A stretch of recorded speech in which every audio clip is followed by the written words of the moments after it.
What's up, everybody?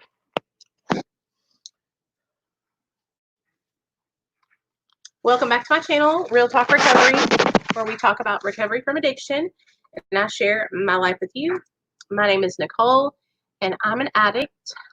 My sobriety date is July 13th of 2015, and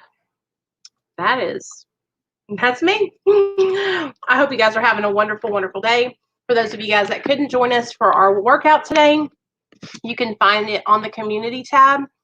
I am starting early tonight because my husband's off work and I want to spend time with him.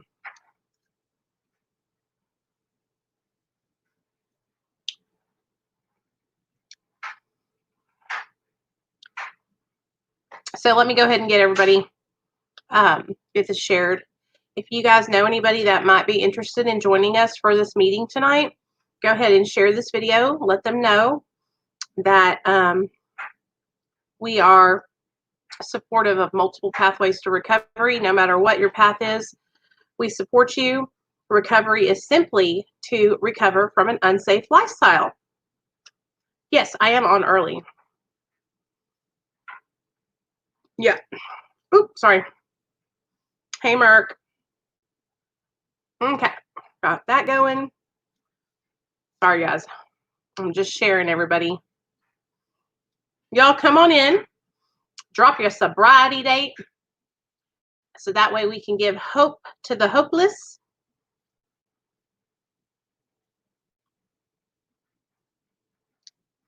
And then we'll get started because tonight we're going to talk about step 2 in the Mara 12 steps.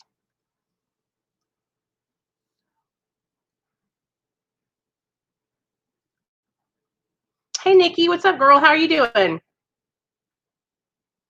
I hope you're doing okay. All right, let's get it going. Y'all ready? Okay, let me get the Mara pulled up so we can. I appreciate that, girl. Okay, I'm going to read the beginning and then we'll get started, okay? Medication Assisted Recovery Anonymous. One size does not fit all. Do you use prescribed medication to treat various drug and alcohol use disorders? Many people who utilize evidence-based science to aid in their recovery sometimes feel uncomfortable in their day-to-day lives.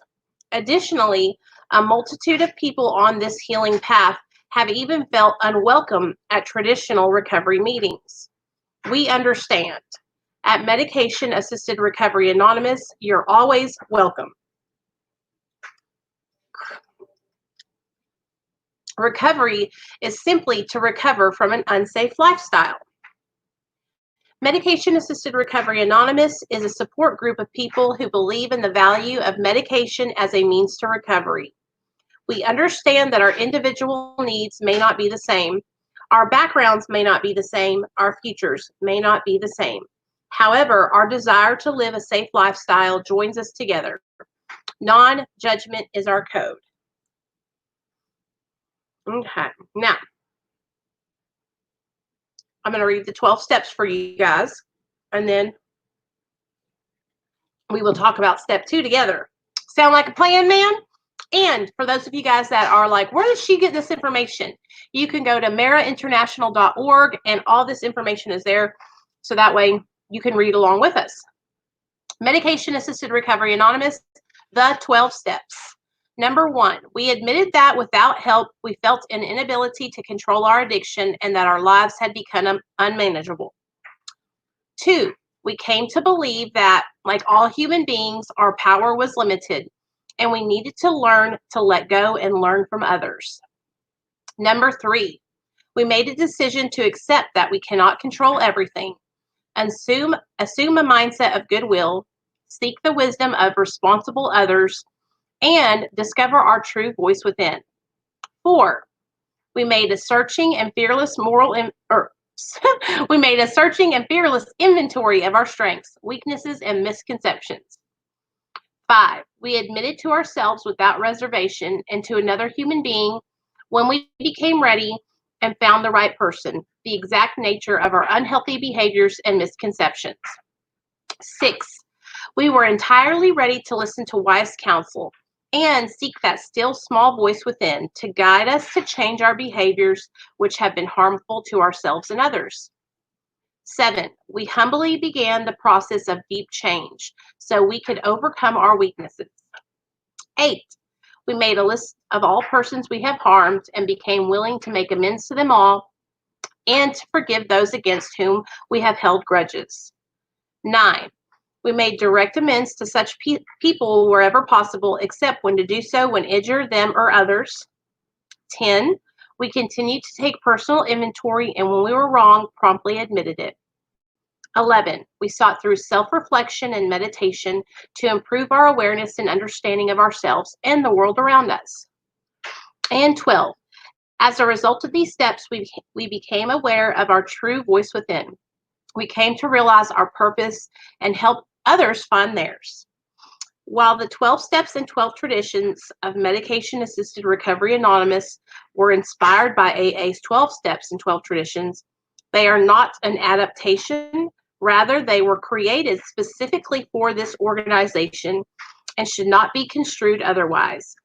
AA is a program concerned only with the recovery of alcoholism and is not in any way affiliated with this fellowship. Okay, so this is what we're going to talk about today. So last week we did the Mara meeting and we talked about step 1. So I was thinking what we could do today was we could talk about step 2. Before I get into it, I'm going to get the link, and if any of you guys want to come up and share, you'll be able to. So let me grab that for us.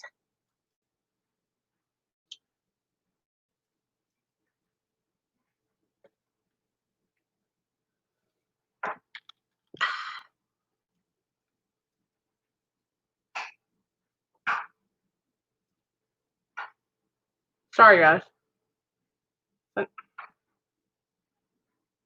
There we go.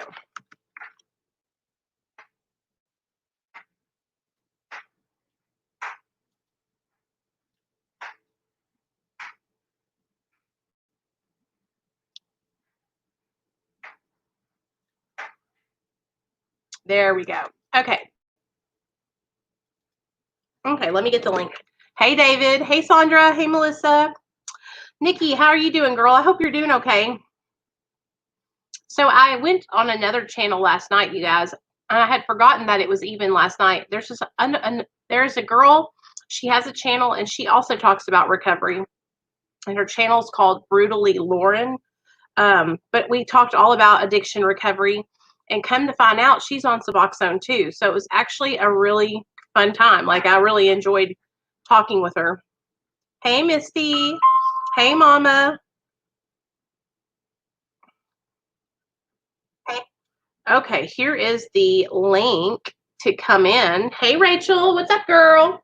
So if any of you guys want to come up and share tonight, feel free to click that link that's in the comment section. And what I'm going to do is I'm going to go ahead and I'm going to read step 2, and then we can talk about it.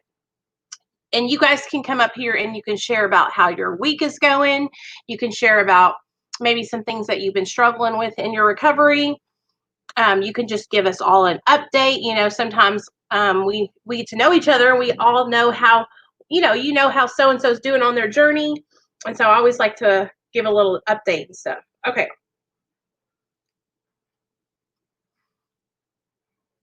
Hey, Brandon. So step 2, we came to believe that, like all human beings, our power was limited, and we needed to learn to let go and learn from others. So letting go and learning from others and realizing that we can't do it all. So when I was in my active addiction, you guys, that was probably one of the things that I struggled with the most, was reaching out and actually getting help. I would try to get sober, and then I would relapse. Then I would try to get sober, and then I would relapse. And 9 times out of 10, it was because I had this shame, right? I was ashamed. I was ashamed to ask for help. I was embarrassed that I had an addiction. I don't even know why I was embarrassed. Everybody already knew it. That was another thing, as I thought that I thought I was keeping it a secret, you know? I thought I had everybody fooled, but really nobody was fooled. And I was just hurting and harming all the people in my life that really cared about me, you know? When I started getting high, when I first started getting high, it was fun. You know, I enjoyed getting high. Um, I liked the way it made me feel. I liked the way it made me act. I felt like I was more fun. And that lasted for a little bit, you know, that good feeling lasted for a while. But as I proceeded and my addiction progressed, that feeling eventually left. And I found myself alone, sick, miserable, unhappy, depressed, scared, and hopeless. And that's what I thought. I thought, you know, I have nobody. I thought I was invisible. Exactly.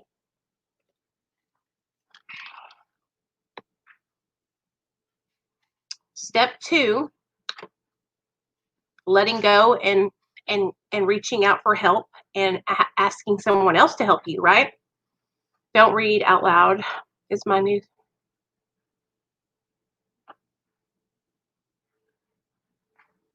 I've seen it, Nikki.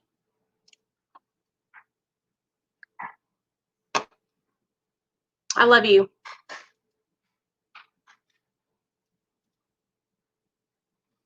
Hey, April. Thank you. Um, so let's talk about that. A lot of the times, you guys, we get embarrassed and we start struggling internally, all right? So whenever I would get sober, I would start out and I would be doing well. I would be doing well.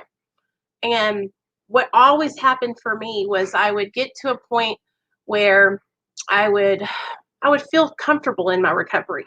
I would start kind of getting complacent, falling back, and not 9 times out of 10, you guys, it was because I would get to a point where I would just forget, you know, how hard it was when I was in my addiction. Sometimes what happens is you get a couple of years, right? You get a couple of years under your belt. And listen, I understand. I was the world's worst. But it's super important, you guys, for you to never feel like you're alone. And you don't ever have to not listen. I don't want any of you guys to ever feel like you can't come in here and talk to me about anything. I'm never, ever going to judge you. Ever. Okay? I'm not going to sit here and say, well, you should have did more. Or if you had just done this. This is a really hard time, y'all, right now. We're going through something that none of us have ever been through, you know? The world it's unsure. We don't know what's going to go on next, right? Hey, Dana. Morning to you on subs.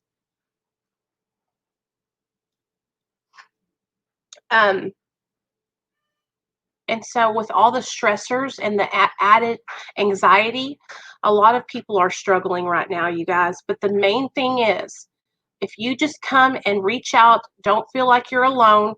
Don't feel like you can't reach out.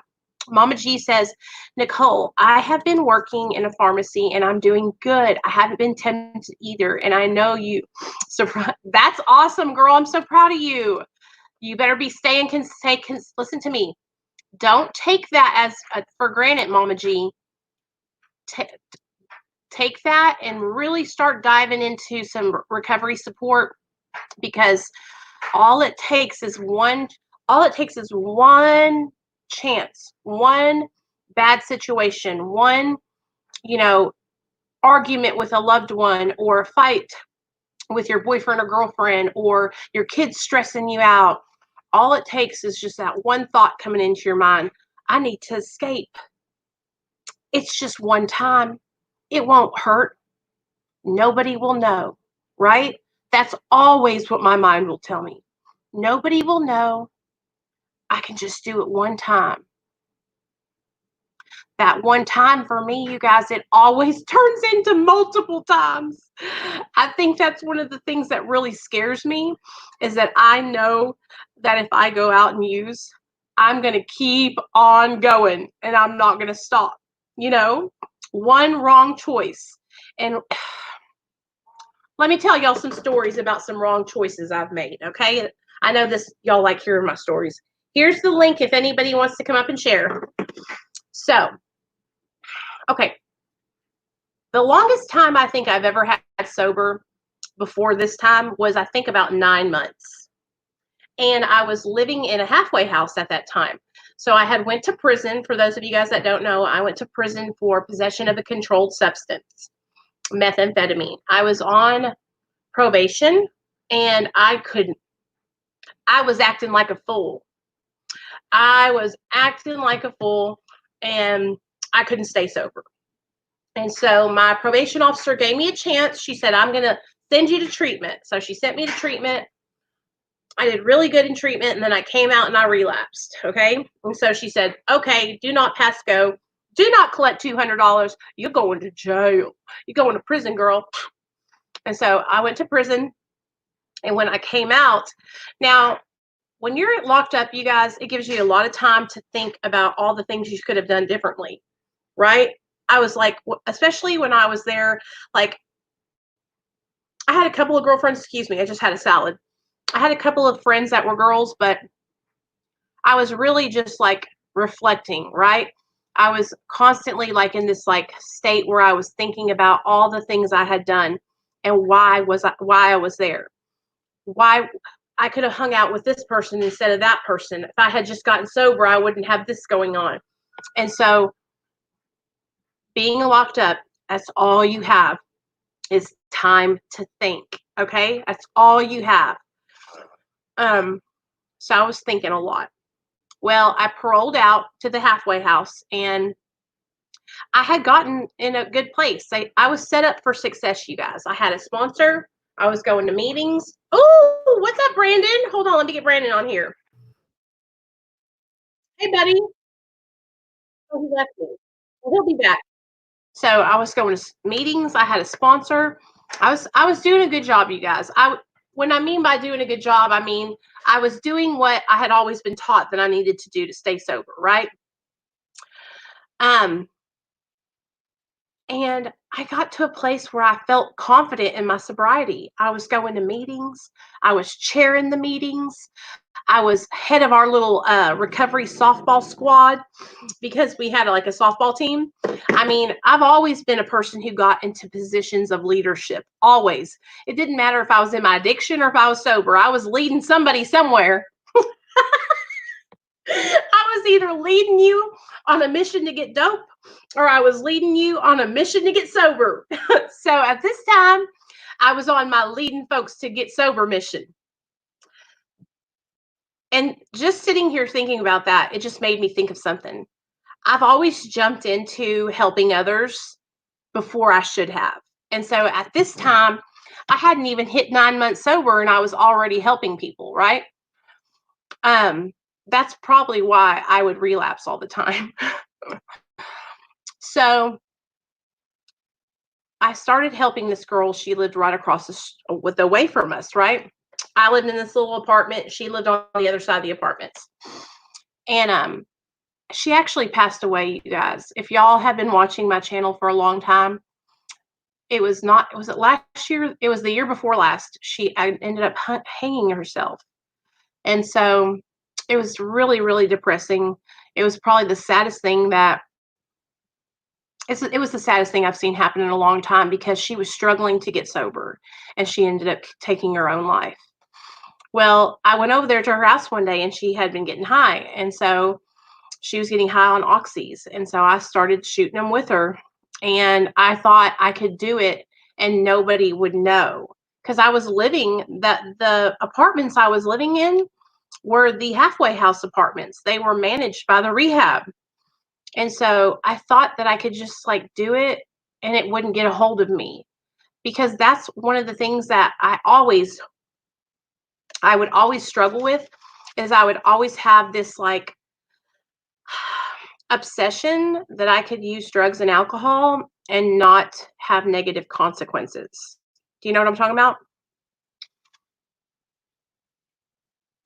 What happened, Cindy? What were you watching? I was taken down. All right. Oh, okay. I don't know. Leading somebody somewhere, y'all. And so I relapsed and I thought, okay, I'm just going to do them on the weekends. Who have y'all ever met anybody that could shoot oxys on the weekends? I was getting high, just here and there. And then the next thing I know, I'm doing it every single day. And I could not stop, you guys. If I didn't have a shot, I couldn't do anything. I couldn't go to work. I couldn't drive my car. I couldn't have a boyfriend. I couldn't go to meetings. And it got so bad, you guys, that I was shooting up and getting high. And then I was going to my meetings, my recovery meetings. And so I remember that. Hey, Sarah, I'm glad you're here, girl. I remember going to meetings and being under the influence, Hard. I try so hard to shoot up just once in a while, laugh out loud. Ain't no way. Exactly. And so I felt so guilty because I was going to these recovery meetings and I was high, you guys. Hey, Sam. Oh, I'm so glad you guys are all here. Hey, everybody. We're talking about step 2. And so I was going in there and I was chairing these recovery meetings and I was high. And I felt like the lowest form of low. And because I knew in my heart what I was doing was wrong. Well, I thought that nobody knew. I thought I had them all fooled, right? Well, one day after the meeting I had been chairing, one of the elders of the meeting called me up to their where they were sitting, and they were like, "Nicole, come here." And they were like, "You are on one.com. You are high." And I was like, "No, I'm not." Lying like a dog, lying until the end of time. You guys, I lied for a good 5 minutes going back and forth, maybe 10. And then I finally just said, You're right.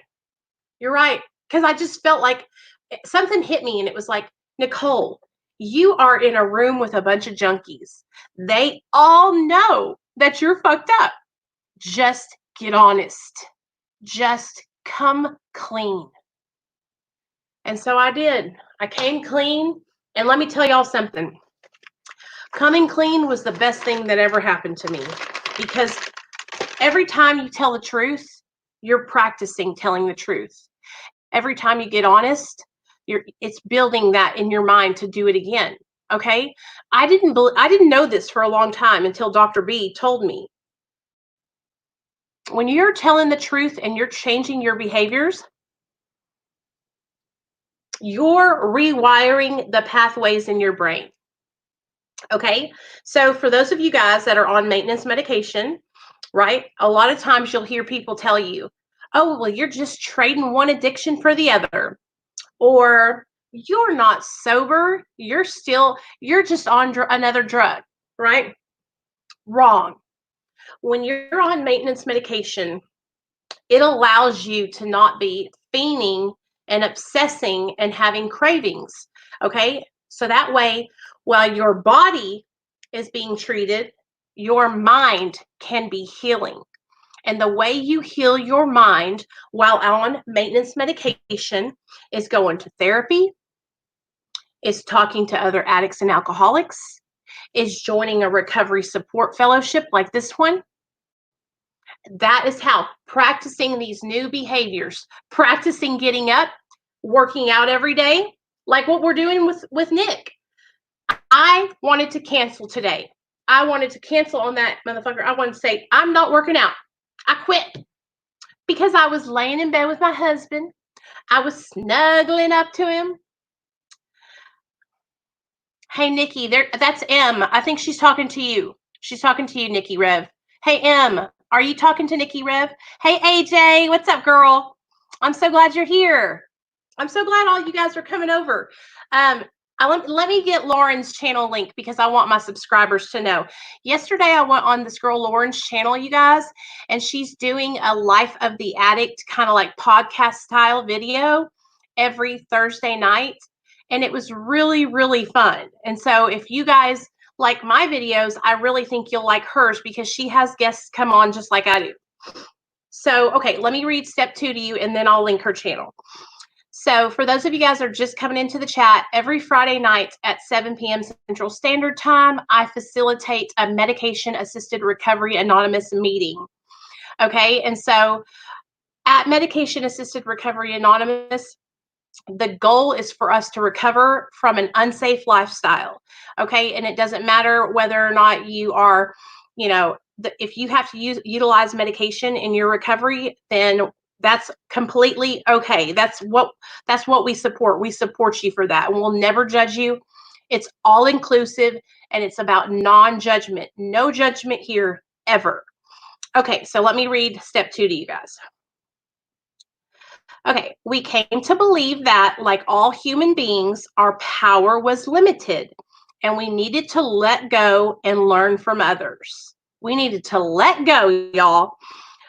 So that was really difficult for me to let go because I kept thinking, I can do this. I can handle it. I'll be just fine. It won't be that big of a deal. And it's always because the reason why I would do that to myself, you guys, is because it's ego. Okay. It's me thinking, it's pride and ego. And we might not even realize that. And there's some shame too, some embarrassment, some guilt, right? That's in there too. But for me, after you've been using drugs for so long and everybody knows you're a drug addict, it's not real. It wasn't so much that I was embarrassed that people were going to know. It was that I thought I should handle it on my own. I thought I should be able to get sober, Like I would beat myself up about it too. I can remember thinking, what's up, Bubba? Can you show them what I made with my dad? Yes, I will. Nate wants to show you what he just made you guys with his new Legos. You want to say hi? Hi. Hold on. Go ahead, say hi. Here you go. Give me a kiss. I love you.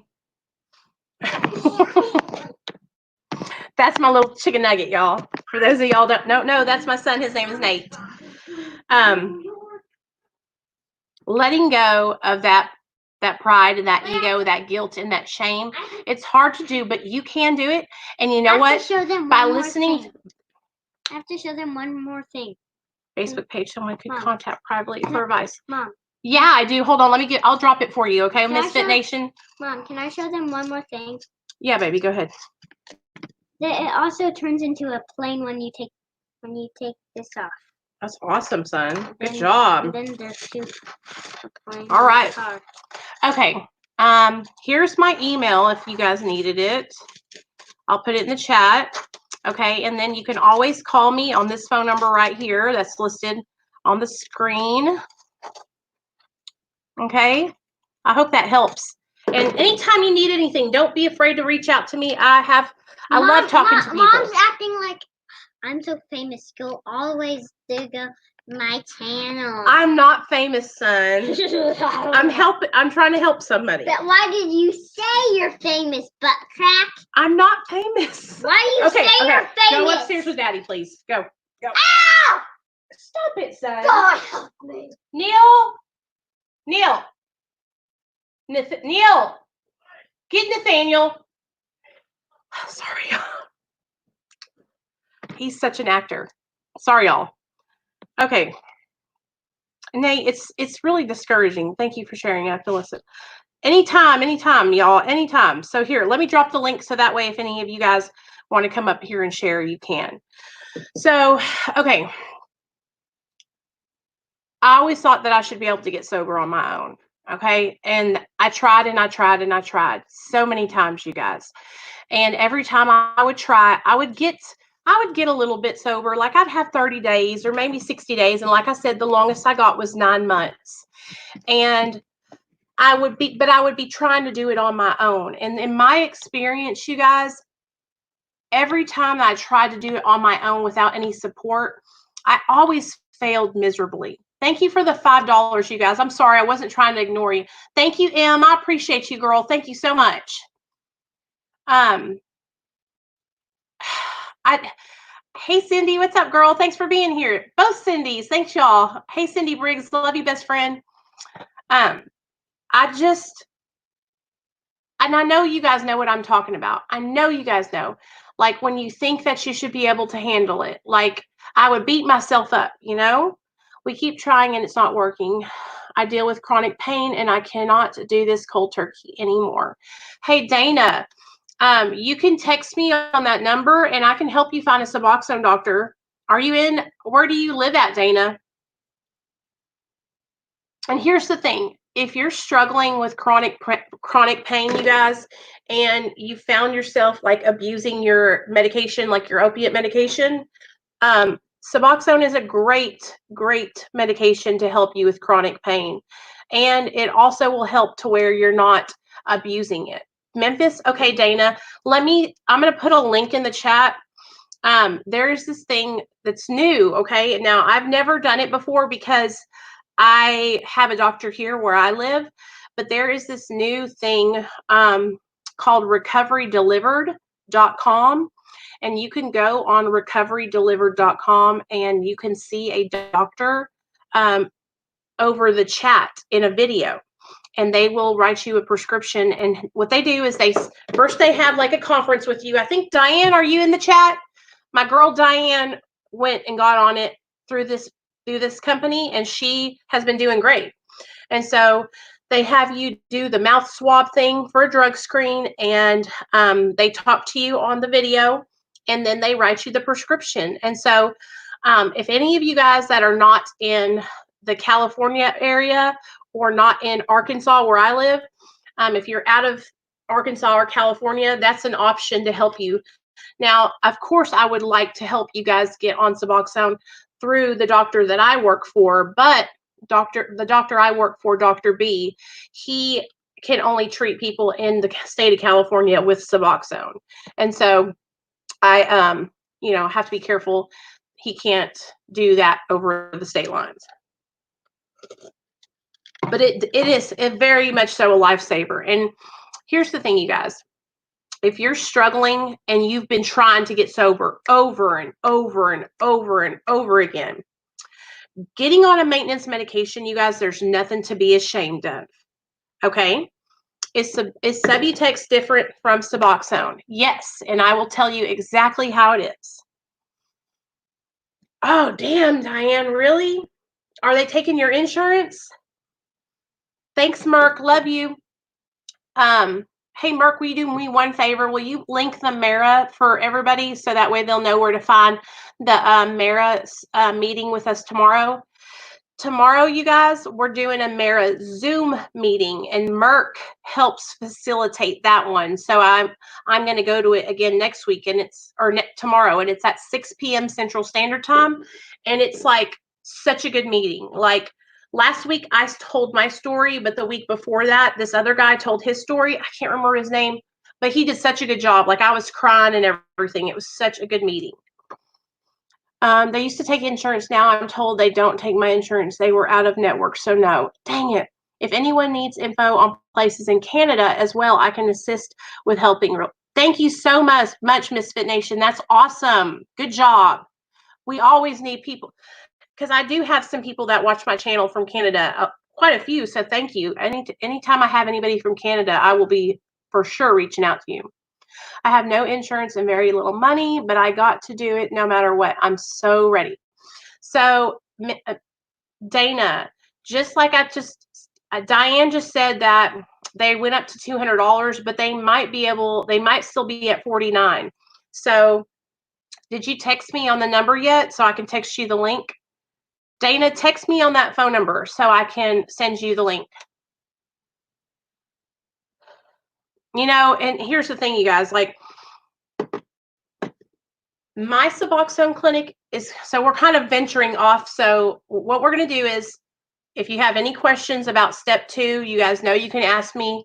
I saw a question about Subutex and Suboxone. So let me answer that question first. The difference between Subutex and Suboxone. Subutex is just buprenorphine. It does not have naloxone combined with it.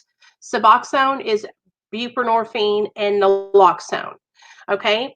Now, what is naloxone? Naloxone is combined with buprenorphine to deter people from injecting it. but that's the only reason why it's there. The blocking power that Suboxone has is because buprenorphine has a higher affinity, and it latches onto those receptors, and anything else that wants to come onto the receptor, any other opiate, it just knocks it off. That's why so many people are able to utilize Suboxone, and it helps them because they don't have cravings and it blocks those other opiates. But the only difference is one has naloxone and one doesn't. A lot of the times, people that are pregnant will be on Subutex because it's supposed to be safer for the baby. Oh, I wear a patch, so mine is Suboxone.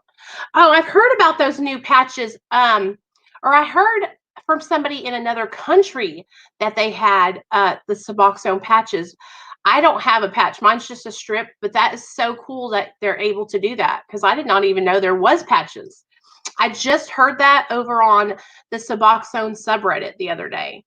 And if you guys are 1 week patch, it has saved my life. That is so cool. Thanks, Diane. So, okay, what other questions? I think I saw another question. Let me see. Let me.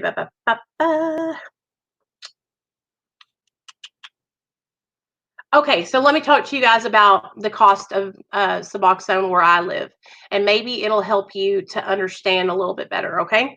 So I've been on Suboxone since 2015, all right? When I first started at the clinic, the amount that you had to pay up front was $250 cash. Hey, Erin. $250 cash times 2 because it's me and my husband. So just to get inducted onto Suboxone, you had to pay $250. All right. Then what you would do is you would they would have you come in once a week at the beginning, and they would dose you and make sure that you were stable and that the medication was working okay, that it wasn't too high or too low. They would get you on a stabilized dose, right? Well, after that first week, then you would go to biweekly. All right. Now, when you were on biweekly, you had to pay $150 biweekly. And then you would move up to monthly. Once you moved up to monthly, you would pay $200 every month. And now I'm on every 90 days. So I pay $200 every 90 days cash because my doctor's office doesn't take insurance. Now, they just now sent us an email where we're having to bring our insurance cards up because I think that my clinic has finally gotten to where they can take actual insurance. But just so you guys know, a lot of places are cash pay like that with Suboxone. I don't know if it's harder to get approval for the doctor to take insurance or if it's just a step that's hard to go through, but I know that my clinic hasn't taken it for almost 5 years, and they're just now getting to a point where they're able to take insurance. So if you're somebody who's looking to get put on maintenance medication, you're going to drop about $200 your first month to get your prescription, to get your doctor's visit, and then your prescription is going to cost money. So if you don't have insurance, you need to go apply for state insurance, like right now. So that way, at least your prescription will be paid for. Okay. So if you're struggling and you're like, I can't do this, I can't pay, I'm not going to have enough money, go get on state insurance. So that way you'll only have to pay for the doctor's visit. All right.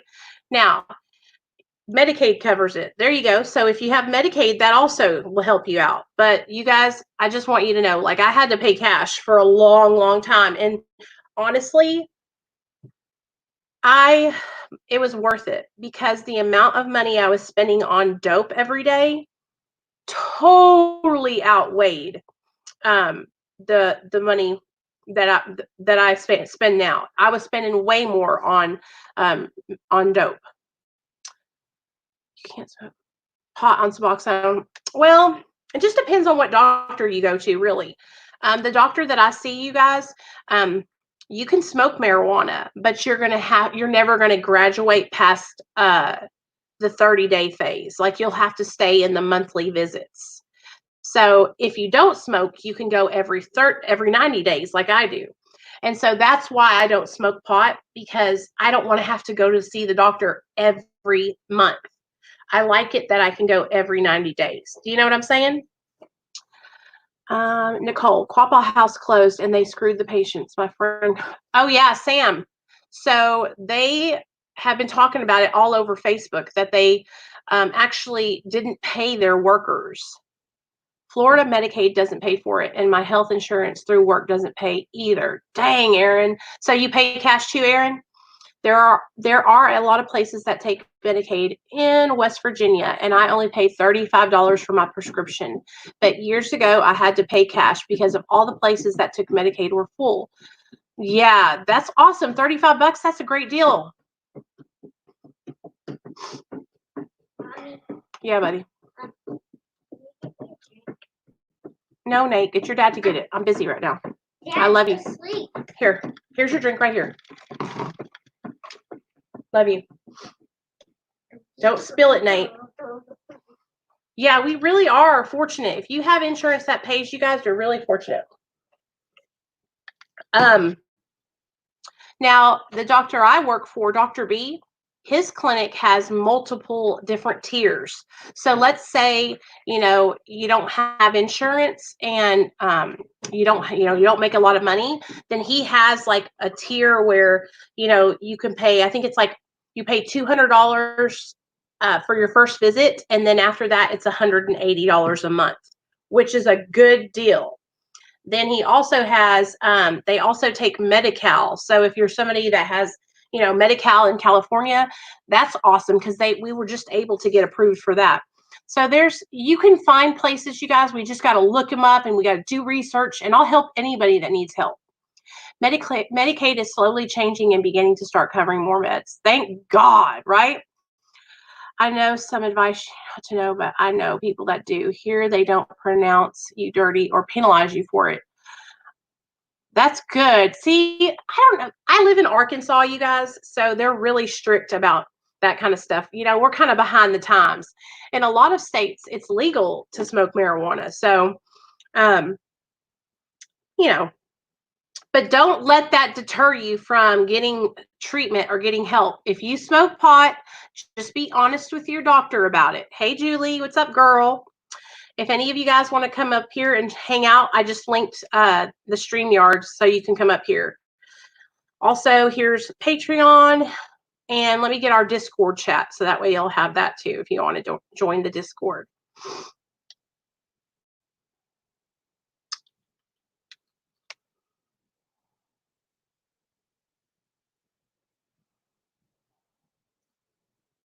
I worked my butt off today, y'all. Did y'all watch that workout? Whew.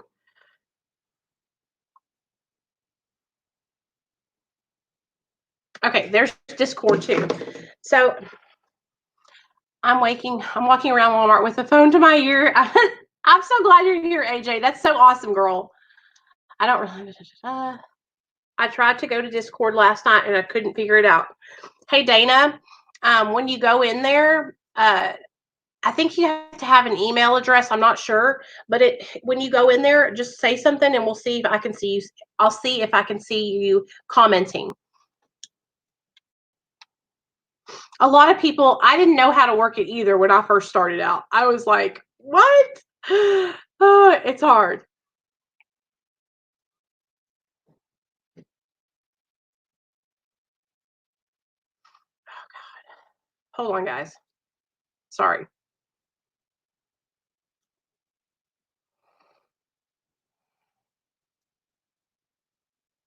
Oh, gosh.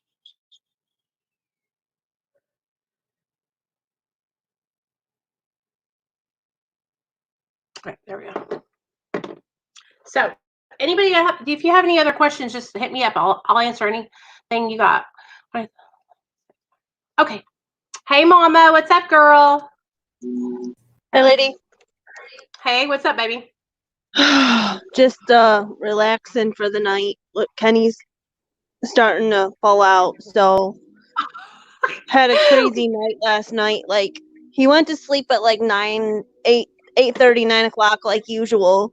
and he decided to get up at like 1:30. Oh And no. I was up until 3:30, and I called his grandmother that likes to get up real early, thank goodness. And he went over there, and she said he didn't fall asleep till 6:30. Yeah, that boy does not know how to sleep at all. Mm-hmm. I know. What are you doing right now? Just chilling? I'm just chilling, yeah. Listening to music, prop my feet up in the chair, and I'm just chilling for the night. Have you been doing the workouts with us? No, I need to though. I really need to. This is what I was it's like- thinking. We could modify it so that way it would be a little bit easier. Maybe I can get Nick to do like a modified version of each workout, so that way if anybody at home because listen, I struggle too, just so y'all know. I Mhm. was struggling today to do those plank walk thingies. That was hard. Yeah, maybe like not do as many as you, but like cut it in half maybe Yeah. until like you figure things out, and then do a little bit more each time. Yeah. Yeah, I really need, like, it's hard because like I'm not trying to make excuses, but like it's in the middle of the day and sometimes I'm busy, and like I gotta keep an eye on Kenny because like he likes to run in the bathroom, he likes to do this, he likes to do that, and Yeah. like so maybe like after he goes to bed I can do it. It's only half an hour ish, something like that. So like after he goes to bed, in between there, maybe I I'll was do trying to them. get Nate. I was trying to get Nate to do it with us. Just Yeah, kind of like, yeah. you see what he does the whole time I'm working out. He's running in the background, Jumping up and down. tearing stuff up, doing flips off the couches. I'm just like, oh, help me, God. Right? That's so funny. Kids will be kids. Yeah. I'm ready for life to go back to normal. I don't know when the world is going to be back to, but I'm just like ready to be able to go to the movies or go to Mhm. take Nate to play at a playground somewhere. Right. It's getting to be overwhelming. And Like, yeah. a lot of people are struggling. A lot of people are struggling. Mhm. Like we got water parks around here. And our biggest one is like Cedar Point, our amusement park. And so like I got a pass for this year, and I had a pass for last year. Like we went a lot last year, and this year, like obviously they're not open yet, but like when they do open, I plan on going. Hopefully, they'll open and things will start going halfway to normal. Yeah, yeah. I don't even want to. I am so like I was walking. We were at Walmart today, and we were outside, and there was people walking around with masks on outside, and I'm Really? like, why did it? Why? It's like there's nobody around you. You're like outside, and there's nobody by you. Right. Honestly, you guys, like, and I hate to be like this. I just feel like if I'm supposed if I'm supposed to get sick, it is what it is. Like I'm going out there on faith that my God is going to protect me, and if I get sick, then that's what it is. You know what I mean? Like, but my husband has to work. I have to work. Like I can't just end my life. Right. And not. Are they making you a mask, or did they make you wear a mask when you go out? Like when you work at Walgreens or whatever? When I work, they want us to wear masks, but I don't have to. Like our state, Arkansas is not like forcing people to do anything. Like I heard some states are making you wear masks when you go into their establishments and stuff. Right. I think that honestly, you guys, I think it should be each individual person's choice, whether they want to wear one or not. That's up to them, And like I've been seeing like all over internet and stuff, like the masks aren't really doing anything good because like it's blocking out all that bacteria and stuff, like, and it's getting trapped in that material, and you're just breathing that in, and if it's there, you're gonna get sick anyways. And so without a mask, like all the good and the bad bacteria is getting into your system, and your system can fight that off. and like it's not really doing any good, but all the media is like, wear mask, wear mask, wear mask, so everyone's doing it. And the media blew up everything 1,000 times more than what it should have been, like always, and this is what we're left with. Yeah. Mm-hmm. I'm ready to go. That's how I see it. I'm ready for life to return to normal. But Yes. listen, this is what I'm doing. I'm doing what I have to do. I'm going to work. I'm taking care of my family. Like, Yep. I stayed home for 6 weeks. And so now I'm working. Right.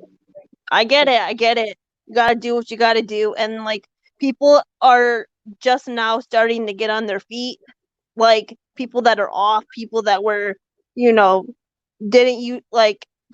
have a job What for about 3 people months, What about people that worked at restaurants that were waiting tables and bartending?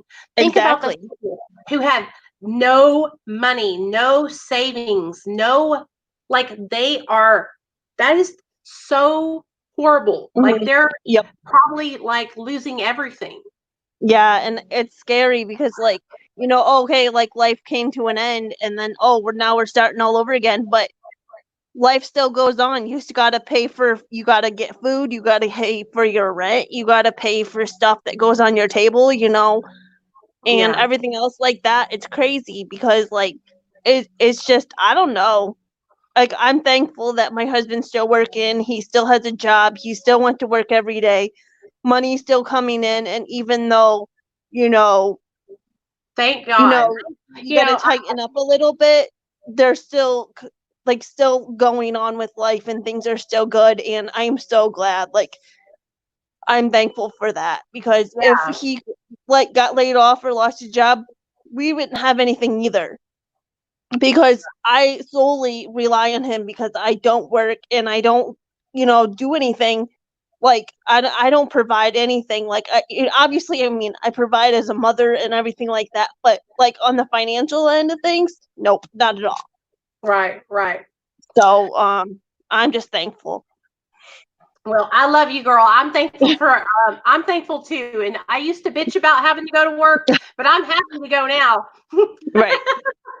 Yeah, and it gives like a break and a social, like you get out of the house, you get have a break from Nate, you have a break from Neil, like you have your own time when you go to work, and like even though you may not quote unquote like your job, I mean some people love their job, but if you don't like your job, you're still getting out of the house, you're still making a little money, you're still talking to people on the street, and it's like a social thing. Like, I've been stuck at home, like it's affecting my mental health, and like I need that social interaction, and sitting at home talking to Kenny isn't cutting it, and it's just we're here. It's hard. We got you. We're not gonna let you go crazy. We're gonna support you, you know what I'm saying? And I love all you guys' support, like I talk to all the girls, and when I'm having a hard time I talk to people, and like I have a therapist now, which she's doing me good too, and like everybody in the chat line and stuff like that, and like I love everybody, and like it's doing me way better than when I wasn't talking to anybody. That's right. And like outside problems, be like, I'm having this issue, like what do you suggest, blah blah blah, and like we talk about it and then like solve it in your own little way. But it's hard. It helps to have the support. We're all in this together. We're all in this together, and we're going to get through this together, and we're all going to come out on the other side of it. And that's the thing. We got to stick together because we don't only have our lives that we have to take care of, but we're all in recovery. And so we're trying to maintain our recovery journey, and, recoup the finances lost from being out of work for 6 weeks and so on and so forth. So it's like a bigger picture, it's not just about being on lockdown. It's about mental health and staying sane and taking care of our families and being able to help others and staying sober. Exactly. So, all right. Well, I'm going to get off here, Nicole, and I'll be back in the chat in a little bit. All right, baby. So, I love you guys. Love you too. Okay, y'all. That's Mama Kenny. That's not, I think I saw somebody say, is that your mom? That's not my mom. That's my friend Melissa. But my mom has come on the channel before. You guys would like her. She's pretty cool. So anyways, I'm not trying to make any of you guys upset.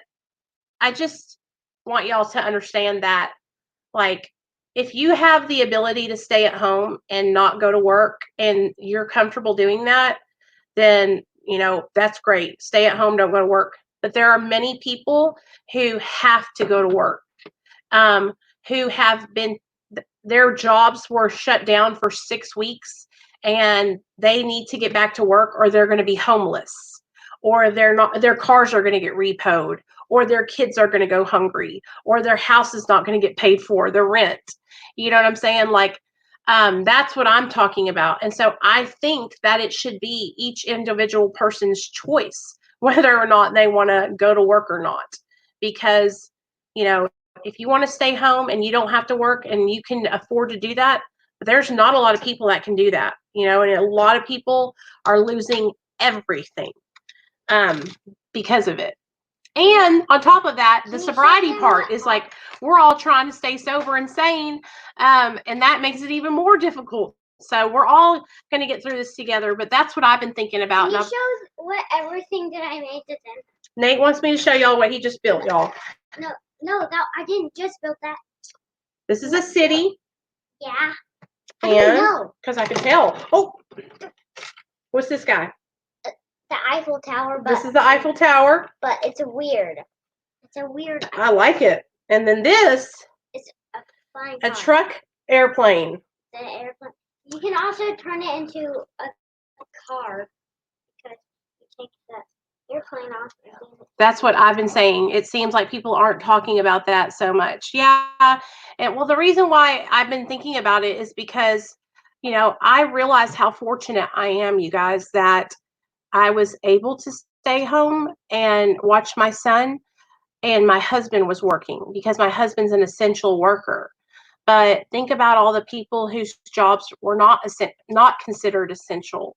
And so also have to think about it like this. Restaurants, nail salons, hair, people who do hair, okay? A lot of these places, these are millions of people out of jobs, and so I really think that it's time to go back to normal life. And, if you want to run around, or if you can stay home, and that's your choice. But I have to work, and I'm choosing to go to work. I love working. It makes me happy. You know what I mean? Why do you like working? I actually haven't found it hard to stay away from alcohol. Good, Lynn. Lynn, I was thinking. Shh, be quiet, please. Can you connect this to this? I was thinking about you today because I have a video I want you to watch. You're going to love it. Lynn, are you watching this season of Binge? Nate, silencio, por favor. Okay, let me get it. Share. Copy link. Okay, did any of you guys struggle with eating disorders? If you do, I found the coolest channel. The channel is called HLG Studios. Shh, be quiet. I'm on day 7, everyone, with my sobriety. Hey, Murd, good job. That's what's up. I'm going to keep this going. I'm determined no matter what. You can do it, man. Anytime you need help with anything, just let me know. I'll do anything I can to help you. There's this new video, Lynn. It's it's a dark comedy, and it's called Binge, BINGE. And so I watched the pilot, then I watched the first episode, and then the third episode just dropped today. It's about a girl who struggles with binging and purging, and she's also an alcoholic. And so it has all aspects of addiction in it, and she's trying to get her life together. And it shows her relationship with her friends. It shows her unhealthy relationship with food. It's a really, really good show. I think you'll really enjoy it. Thank you, Nicole. Thank you very much. I'm tired of relapsing. It's not me. I'm better than that. I'm the complete opposite of that. So, Murd, what were you relapsing on? What's your drug of choice? Misty and Captain, thank you so very much. What are you? Are you an alcoholic or are you a drug addict? Or are you both? I'm both.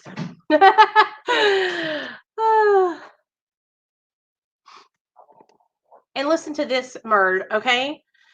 Don't beat yourself up, all right? If you relapse, you relapse. Get back up, shake it off, and start again. You know what I'm saying? MVP, did you? I stole $50 from Sid today. Wait, what? What? I think you'll really like it, Lynn. You stole?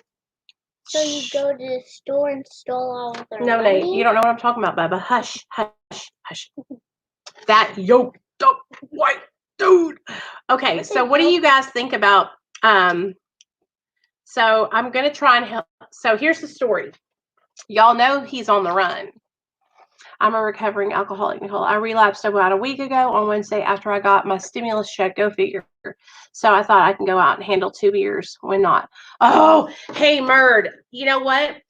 It's honestly, that was what I would always do. Money is such a trigger. So let's talk about that, okay? Oh, yeah. I've been calling you, Captain, and you ain't been answering. I've been calling you, girl. I miss you too. Alcohol, man, I'm telling you what, it's so elusive. It's like trickery. You know, it's like sorcery, Murd, because it's everywhere. You go out to eat, there's alcohol. You go to a party, some people are drinking wine, drinking beer. During the summertime, when it gets hot outside and you're on the boat, people are drinking beer. So let me tell you, so I know if you're an alcoholic, then do you go to AA or are you not into that? Let me tell you a little bit about, because I'm I know all about some AA because my sponsor is an AA sponsor. You know, the obsession that us addicts and alcoholics have is that one day we'll be able to drink and drug without consequences. And we will obsess over that until the end of time and until we actually let go, right? Until we smash our reservations and we say, you know what?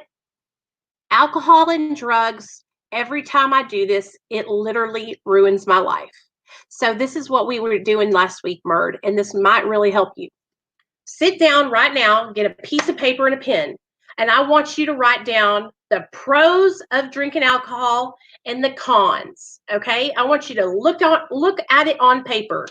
How has alcohol done me good and how has alcohol done me dirty? All right? And most likely you're going to have a list of cons, okay? And a few maybe positive ones, right? And so that way you can see for yourself on paper that alcohol is not your friend. It does not give a damn about you. It's going to take your life. It's going to take you, crumple you up, and spit you out. And so here's the thing that I had to start realizing is that alcohol and drugs, they don't make me better. They don't make me more fun. They're not doing me any favors. I'm not getting any younger. And so getting sober from alcohol and drugs wasn't something that I did because I was like, oh, it's time. I'm getting sober, right? My son got taken from me. So it was like that shock. It was like something had to change. And it came out of nowhere to me. Now, my son should have got taken the minute I had him. But to me, I felt like I was doing everything right because I was in my addiction. I was in this hallucination that my life was really not that bad when it was horrible because all I was doing was getting high, right? And so having my child taken away from me was like just the shock that I needed to snap me out of it and wake me up, and that's what's really helped me to stay focused on not getting high and drunk anymore is that I have my little boy, and so what helps me to stay sober is finding something that motivates me to stay sober. And so a lot of people will tell you, oh, you can't do that. You have to get sober for you. Bullshit. Find something that motivates you to stay sober. Set a goal. If let's say maybe you have a goal of I don't know, buying a brand new Corvette. And if you stay sober and you don't buy alcohol, then you're going to get closer and closer to that goal of being able to buy that Corvette or whatever it is, you guys. Like, I use my little boy as motivation. Hey, Mom. What, baby? My whole city just fell apart. Uh-oh. Pick it up. Pick up all the pieces, boy. Okay, I picked up. I'm done. Yes, Lynn, it is like an abusive relationship. It is like toxic. That's exactly what it is. Good analogy, Lynn. Are you having people on the panel? Yes, girl. Here, let me link the link for you, Captain. Anytime. I've been dropping it, but nobody has wanted to come up, I don't think, tonight. I think a lot of people that are in the chat are new. Hold on, guys. Let me get the link. But that's exactly what it is. It is a bad, abusive relationship. And in the relationship with alcohol and drugs, we're giving all of ourselves and they're just taking from us, you know? And so, you know, and it's also, I hear a lot of people, I saw a couple comments and stuff on my channel about how, you know, it's not alcohol and drugs that are, thanks, Cindy, I appreciate that, that are harmful. It's us that are harmful. Well, here's the thing, you guys. I'm an addict. I have the disease of addiction. And so when I put drugs and alcohol into my body, I'm not like somebody who can drink and then put it down. Like when I drink or I drug, I am not stopping until I'm either really fucked up and almost dead, or I'm in the hospital, or I've wrecked a car, or I have cheated on my husband or some crazy shit like that. You know, like that's what happens to me when I use drugs and alcohol is I go off the deep end and it ends up ruining my life. And so if you can start looking at, instead of looking at alcohol as a way to relax or escape, I want you to look at alcohol as your ex-girlfriend. I want you to look at it as that bitch who stole your money, who cheated on you, who keyed your car and put baloney on the hood. Okay, like you really got to break up with alcohol and drugs. You really got to look at drugs and alcohol like they are the enemy. Okay, and so that's what I had to do. We have to let go. We had to get out of that relationship. Okay. And so you're going to have a time where you're going to mourn drugs and alcohol because shoot, y'all, we used to enjoy it the way it made us feel, right? And so once you separate yourself from drugs and alcohol, you're going to miss it. Okay, you're going to think about times that you had when you enjoyed it, right? You're going to think about you know, the way it made you feel, you know, when y'all first started dating, it gave you the coochie coos, the little butterflies in your stomach, all that kind of stuff. And then, you know, it'll get easier and easier. I promise you guys, the longer that you stay away from your drug of choice, it's going to get easier. Especially through alcoholism. You don't want to admit that the party is over. You want to live a life due to denialism and being selfish and set in your ways. Right. And letting go of that party. Listen to me. Let me just tell you something. For me, the party was over a long time ago. The party was over whenever I was selling. The party was over, y'all, when I didn't have enough money to buy a $5 hydrocodone. And I had to go beg my drug dealer to sell me a hydrocodone. And then he wouldn't sell it to me. So the only thing I had to do was trade myself. Okay. Hey, girl. Hey. I miss you. I miss you, girl. It's been like a week since we've talked, and it feels like months. I know. It seriously does. But no, I wanted to share on the tip of like alcohol and stuff. Because, you know, my husband that's one of more of his drugs of choice, you know?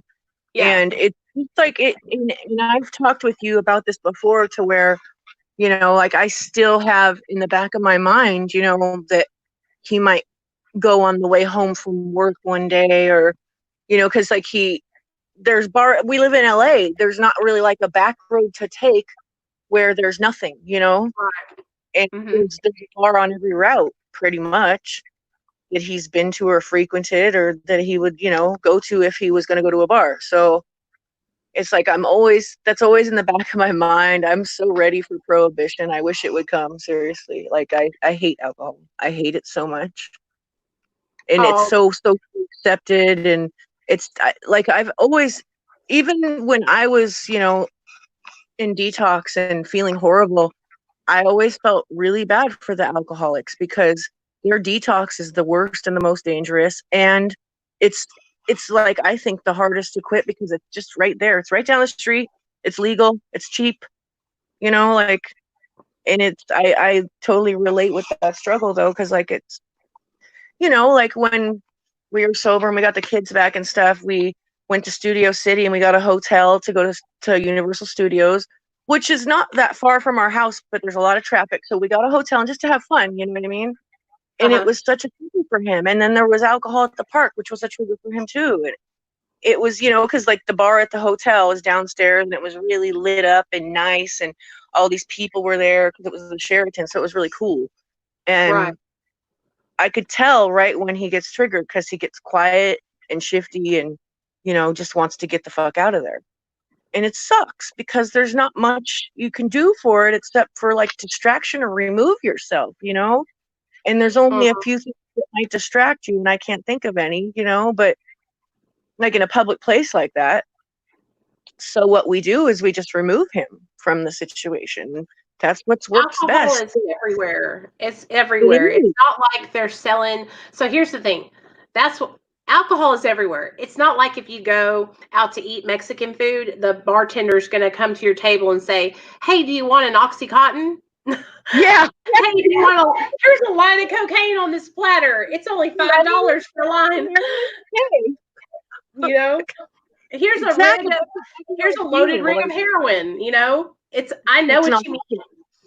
I know what you mean. I mean, of course, like the pharmaceutical route, like finding a candy doctor, you can make that legal too, but it's not necessarily as easy as just walking to the liquor store and paying $5 for a whole bottle of liquor, but yeah, and somebody in the chat said, why don't you drink O'Doul's? Well, my husband did that for a while, for 2 years, and I believe that it would have continued to work, except for the fact that we didn't change our people, places, and things. And he was drinking the O'Doul's while all of his homies were tearing back Modelo and, drinking beer. Right. And the barbecues, we go to quinceañeras, we go to baptismals because, you know what I mean? Like, it was always a party with all of our friends. And, so O'Doul's worked at that time. And remember, I told you the time when after we were sober for 2 years from alcohol and we went back was because one of our friends had a craft beer and we're like, just try a sip. And I'm like, he can't try a sip. You guys are crazy. It doesn't work that way for him. Yeah. And even for me as an addict, like, it doesn't work that way for me either, but it's worse for him. Like, literally a sip, it's going to be all night long. And probably for me too. But back then I was having a love affair with a total different substance. So I didn't need to do that all night long.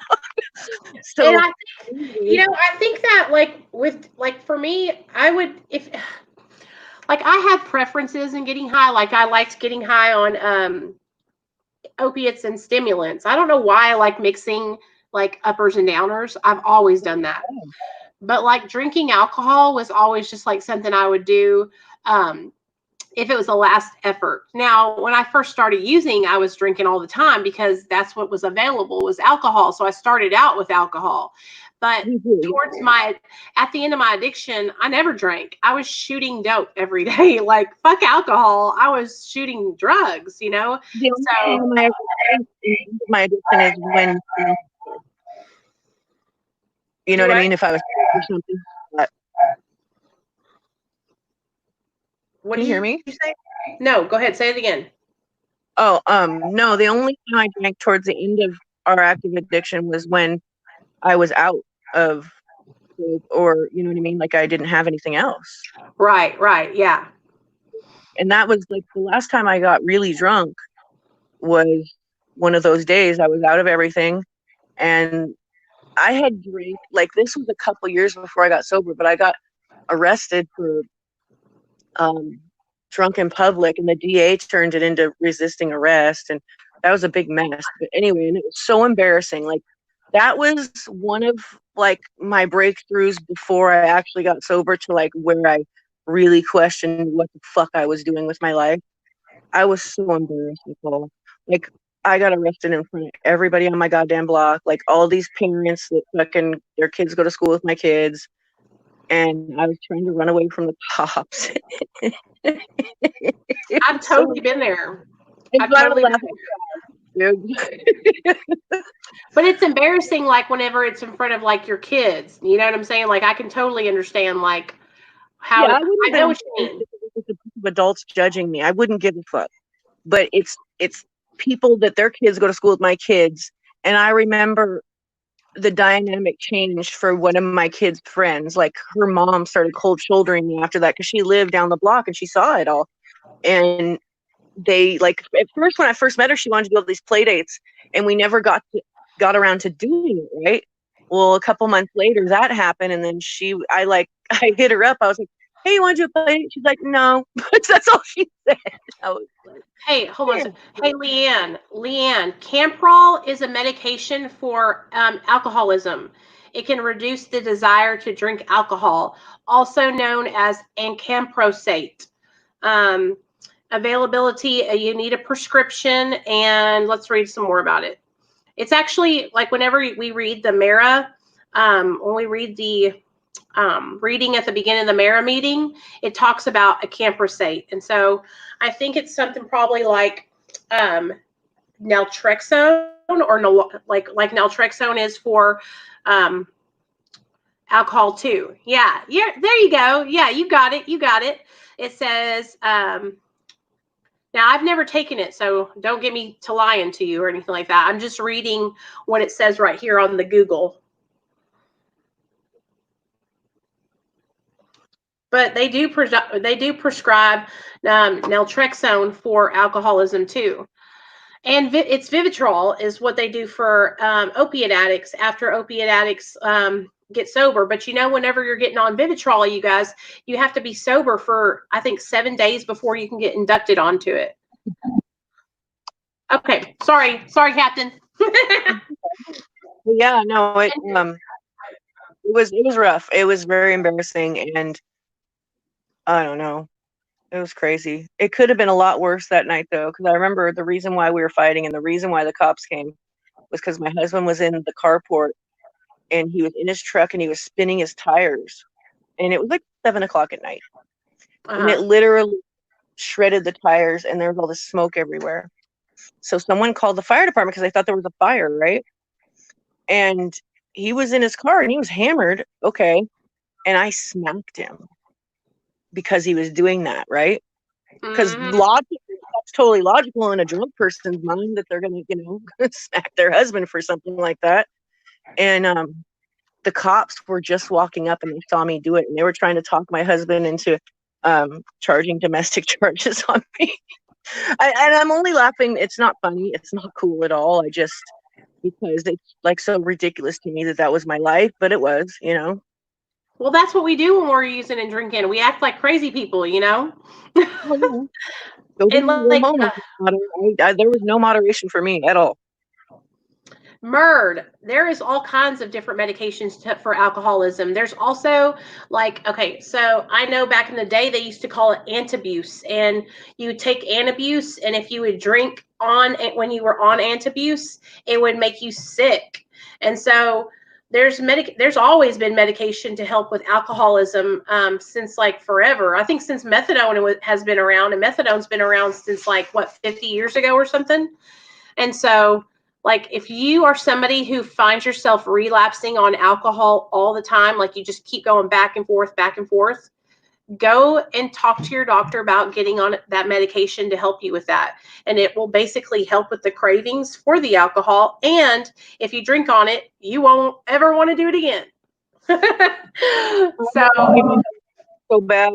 And he would not, because he's more of a binge drinker. He didn't have to go through detox or anything. And it's hard to get him to take a an aspirin when he has a fever or Tylenol. Like he doesn't want to take none of that. And or even like when he's been prescribed Vicodin before, he does not like anything, like any type of pill form of anything. And I would like be begging him to take his Vicodin for his pain, and and then when he'd get out of pain finally, I'd be like, okay, those are mine now, because he would never take them. So because I wanted to get him on Antabuse or something to where it was a safety net for us, to where he wouldn't have so much of a choice. Mm-hmm. Mm-hmm. But listen, Erin also said that she used to do the same thing. Like, I used to worry about my husband all the time. And like, when you live with somebody who's also in recovery, like, I think it's just normal for us to like, I'm sure that he worries about me sometimes and thinks like, I'm sure he probably has days where he thinks that he wonders if I'm struggling. I think it's normal for us to worry about our significant others because we're both in recovery, Right. Because he worried about me a lot using these, even though like I worried about him drinking, but like I said, I had a whole nother love affair with a different substance and different people that I would see for that. And, so he worried a lot too. When are you making another video? I'm going to make one this weekend because I totally got the wind taken out of my sails when, I don't know if you saw my community tab, but my phone broke and I was finished with my video. I had done my video and I was about to export it. And I was going to go to the kitchen and get a soda and sit down and use my other device while I exported, and I dropped my phone on the floor, and it was the last time I dropped my phone. And the whole... Oh, I saw it. It was broken. Yeah, broken. So I was like, I had to pout for a week about that. So I'm going to make an update video. I'm going to go into part 2 of that chosen video, I think. So. Oh God, those people, girl, I was living my best life through all these people that have been. Anyway, I'm not going to talk about it on this channel. You handle the drama. If you guys haven't subscribed to Captain's channel and you enjoy drama, she got you covered. Let's call it drama. Let's call it a reaction channel. However, excuse me, a commentary channel, a reaction/commentary channel. No, the comments are off the chain. Yeah, that's what you're saying. Anyways, I'll get out of here. I love you. I love you too, girl. All right, bye. Bye. Okay, so I was just reading about the root people take to make them violently sick. I've never heard of that. Is it called? I don't know. I've never heard of that, but I'm sure I'll have to look it up. Captain is the bomb, y'all. She's a good girl. She is a sweet, sweet person. Now, I did watch a thing on ayahuasca the other day, you guys, and it made me want to go and drink ayahuasca tea. Like, seriously. I was like, this sounds like something I could get down with. Because you go and you meet with a shaman, okay, and they have you like in this area where you have a bed and there's a bathroom and there's like you're out in the wilderness, right? And also it's in Kentucky, so they have this guy in Kentucky who he does ayahuasca ceremonies, and what they tell you is going to happen is you're going to drink the ayahuasca, and then Mother Aya, which is ayahuasca, I guess she is like the spirit of the ayahuasca. And so you drink it and then you start hallucinating and tripping. And then during that trip, it's supposed to bring you, you're supposed to see all the things that you've probably been struggling with, and it'll help you overcome those things, right? It'll help you to, become spiritually connected. And so anyways, I was watching it and this guy went in and he was actually an opiate addict. And so that's why he was going to drink the ayahuasca. Well, he ended up lying to them and he had taken opiate pills, right? And so he went in there and they gave him the tea, the first bit of it, yoked up white dude. What's up? What's a yoked up white dude? Yoked up white dude. Oh. That's Big Sid. Come here, Nate. What? Come here. Come here. I want you to say, shout out, Big Sid. Where you at? No. Okay. They had to kick him out because they were afraid that if he drank the tea for the second night that it could hurt him, you know? But it's like it's a hallucinogen. It's like DMT, I think. So, listen, I used to trip Can you show them shrooms my all the time, and earrings? it was so much Can fun. you show them my earring? Sure, son. Can you say, I want you to say hi to all the yoked up white dudes. Say hi, yoked up white dudes. Say it. No. Say roll call. No. Come on, Nate. No. Roll call. Mom's a butthead. Hey, Andrew. That was Mom. Hush, son. This seriously did. And then came back. As you can see, my son doesn't let me get anything done around here. So I hope you guys enjoyed hanging out with me tonight. We've been on here for about an hour and 30 minutes, so I'm going to let y'all go. But if any of you guys want to chit chat or just want to text me right there at that phone number. And let me tell y'all, I have a special treat for you guys tomorrow, and it might have something to do with Sid. So y'all be looking for that. And I hope you guys all have an amazing night. Mom. If you need help with anything, if you're struggling with a disease of addiction and you need support, okay, Nick, I will. And you need support, you can come here, and we are live every single night at 7 p.m. Central Standard Time. You can also join our recovery support Patreon, and here's the link to that. It's just $2 a month, so it's not going to break the bank. Also, we have a Discord chat. I'll link that. Nate, I'm about to fart on your face. You made me say a bad word, butthead. Okay, Julie, I'll do that. I will definitely do that. If that's something you guys will be interested in, I'll have my mom come on with me tomorrow night. Okay? What? Would y'all like that? This is like stone, guys. Never ordered this. We should do something since I'm going in the health and wellness direction with my channel. Oh yeah, you should definitely talk to Nick, Andrew. He's the bomb.com. He is such a good person. He'll help you with anything he can. Go ahead, say it. What? Yo, dump white dudes. Shout out to all my yo, dump white dudes. I was gonna say yogurt. I love you guys. I love y'all. I hope you guys all have a wonderful, wonderful night. I will see you guys tomorrow night at 7. Hey. Come on now, man. What? I'll see you guys tomorrow night at 7. Yogurt. Be good, y'all. What is